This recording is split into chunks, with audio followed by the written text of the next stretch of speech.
Every golfer I know wants to get better at reading greens. And so you go on YouTube or on the internet and search for green reading methods, and you try plumb bobbing or aim point or tour read or some other method, or maybe no method at all. And the problem is often not your green reading method, but the fact that you're leaving out one of these 10 crucial elements that separate the really good green readers from everybody else. So if you struggle with reading greens or trusting your line or leaving putts short, then stick around, because in this video I'm going to give you 10 critical elements to becoming a great green reader no matter what method you use.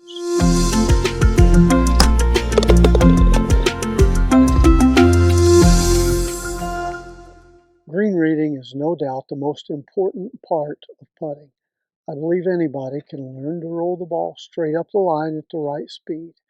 Taught a lot of people to do that in private lessons, taught people to do that in my online course, How to Putt the Right Way. But no matter how good you are at rolling the ball at the right speed straight up your target line, if you don't know how to read the green, you don't know what that line is, and you're not going to get very many in the hole. So let's talk about learning to read greens. And let me say up front, after you've watched this video, if you feel like you got some benefit out of the 10 things that I'm going to teach you that pros and really good green readers do that most other people don't, then you'll want to go check out my online course, Becoming a Green Reading Guru. Now let's get started with these 10 critical things that you have to do to be a great green reader. Number one, start reading the green early. It blows my mind how many people hit their approach shot into the green, walk onto the green, and they never start doing anything reading wise until they get to their ball. The good green readers start 50 to 75 yards away from the green while their approach shot is still in the air, and they're looking over the green, and they ask the question, man, if I hovered a helicopter over this green and dropped out a bucket of water, where would the water go? You'll see some things that way that you won't see otherwise. Second thing that really good green readers do that most of you don't is they walk up the green from the bottom, from the fairway up the green. The pros do this, obviously. Most amateurs, they park their cart over at the side and then walk on from the side. When you do that, you miss the benefit of seeing a lot of things as you're walking up to the green, up the green itself. You miss seeing and feeling, giving your brain information. So if you can, if you're not slowing down play by doing this, when you park your cart at the side, hurry around to the front of the green and walk all the way up. Now the third thing, as you're walking up the green towards your ball, read the hole. And I'll do an entire video soon on reading the hole and give you lots of tips and techniques. For instance, on this particular hole, I can see that the ball is going to break this way and that this is the downhill side of the hole. I'll do a whole video on that soon, but what I want you to do is you're walking to the hole. As you walk past the hole, read the hole and ask yourself one question. Where is this putt going into the hole? My process for doing this is I walk up to my ball, fix a ball mark, mark my ball, look at the line from behind the ball towards the hole, got a pretty good idea that it's going to go left or right or whatever. Then as I walk up to the hole, I'm looking at the hole and I imagine a clock around the hole. 12 o'clock at the top, 6 at the bottom, 3 on the right side, 9 on the left. And I ask, what time is the ball going in the hole? The reason that question is so helpful is, number one, it gives my brain a problem to solve, and our brains love answering questions if we give them the right question. This is the right question because it forces us, our brain has to think about and blend line and speed. Our brain also has to see the ball going in the hole, and whether we realize it or not, you just made a subconscious little movie in your head by asking that question that sees the ball going in the hole. And the other benefit is it presupposes that you made the putt. Now you've already seen it going in. So read the green early. Walk up the green from the front. As you're walking to your ball, get a read from behind it. Look at the actual hole, read the hole. Now, number 4, you've got your green read done. Watch other players putt. You're going to learn some things from how their ball moves. If it's on a similar line to yours, if it's on a different line from yours, you're going to see how it moves when it crosses your line, if it does. Even if it doesn't cross your line, read other people's putts and then keep that information to yourself. Don't brag, don't run your mouth, don't be a jerk or a nuisance. Just read other people's putts and see how they break. This gives you a lot more practice. Good green readers do that, and they get the advantage of 4 times the practice reading greens in every round that you get. That's why they're better green readers. Number 5 is allow for more break than you think on longer putts. And I want you to do this until you get extremely good at reading greens. You get down to where you're, say, a 5 handicapper or less, then you can putt with exactly the amount of break you're reading, because you're probably a pretty good green reader if your handicap is that low, or you're even better than that. But before that, give it more break, because most people who are not very good green readers miss to the low or the amateur side. And also because if you give it more break than you think, then as it nears the hole, it's always moving closer and closer.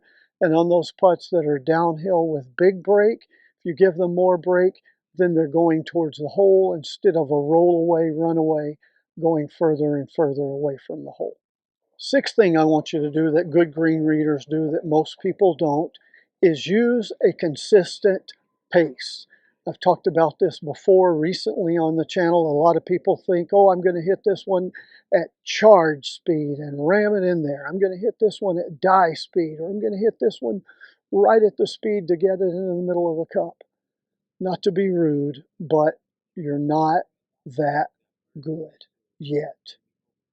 Pick a speed that always is consistent. For me, my speed is 1 foot past the cup. If I miss, I want to roll the ball at a pace that takes it 1 foot past the cup. The reason for that is it gives me the largest capture speed. In other words, if I roll my putts consistently at a pace that goes 1 foot past the cup, if missed, some putts that lip out are actually going to lip in. It makes the hole just a little bit larger, and you'll make more that way. Second reason you want to hit a consistent pace all of the time is it trains your brain, doesn't confuse your brain, to get used to blending and seeing line and speed. And then you get down to where your handicap is 1 or 2 or 3 or less, then you can start trying to vary your speed and hit some firm and hit some that die speed and hit some at other speeds. But until then, practice a consistent, steady pace all the time. That's the pace at which you putt, and that will improve your green readings because your brain is used to seeing and visualizing that pace. And number 7 is the reason that consistent pace is so important is I want you to pick a target based on your pace. So here's what I mean by that. Got a putt set up here. If this putt is a flat putt, it's not uphill or downhill, then I've got my green read and I put my target, I'm going to use a ghost hole here, 1 foot past the hole on my target line. Now that's where I'm trying to roll the ball. I'm rolling the ball to that target.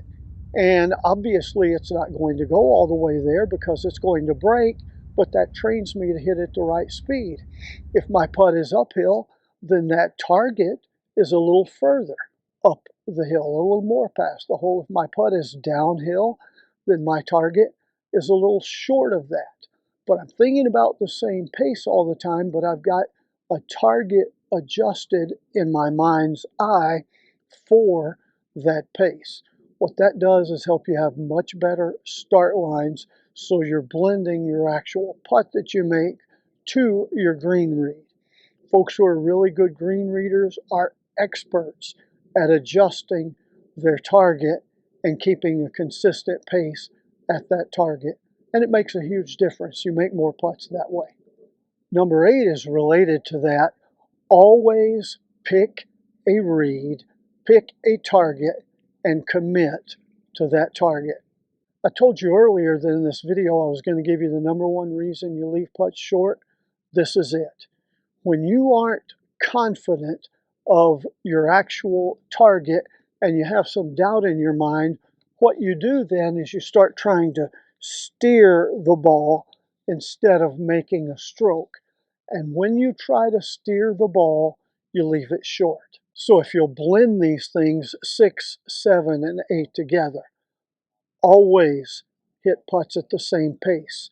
Pick a target based on that pace, and then commit to that target and trust that line and make a stroke.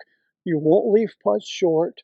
Your start lines will be better, and what will happen is you'll make a smooth stroke at your target at the right pace, and the hole will just get in the way. And that makes it a lot easier to putt. You're not thinking about making it. You're thinking about rolling the ball on your target line at the right speed, and the hole gets in the way, and the next thing you know, you're making more. The number 9 thing that really good green readers do that most people don't is they read their putt from the low side looking up the hill at the hole. I'll give you an example here. I've got a putt, and if I read this putt from behind the ball, I have a target line that's too low.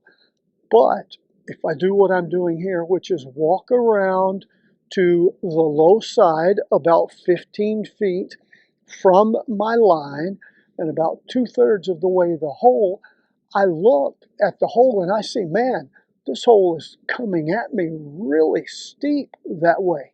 That's more break than I realized.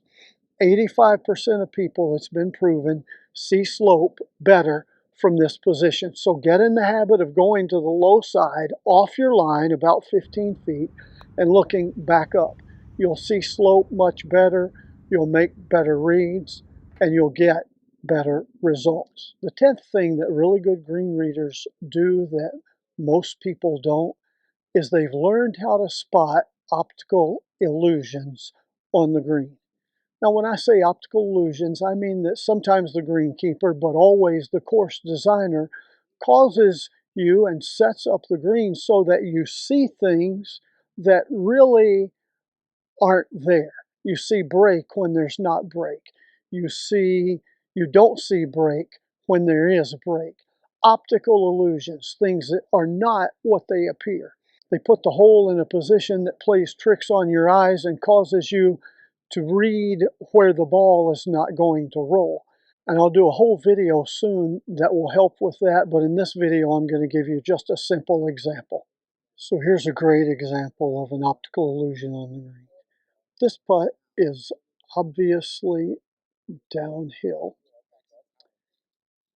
but most people don't walk all the way to the hole and see there's a little hill here that's going to push it more to the right than you think, but also about right here. And looking back at my putt, it's very obviously uphill, but also about right here, 10, 11 feet from the cup, it starts going back uphill. And because I walk all the way around the hole, I can see and feel that, but most people don't. And so they end up leaving this putt short instead of getting it to the hole because they miss the fact that the last 10 or 11 feet it's back uphill. Optical illusion. So if you got some benefit and learned something from these tips that really good green readers do that you don't, then check out my online course, Becoming a Green Reading Guru. More than 30 videos on everything related to green reading. And of course, give this video a like, subscribe, share, thumbs up, and check out this video now. And until next time, here's to you making more putts.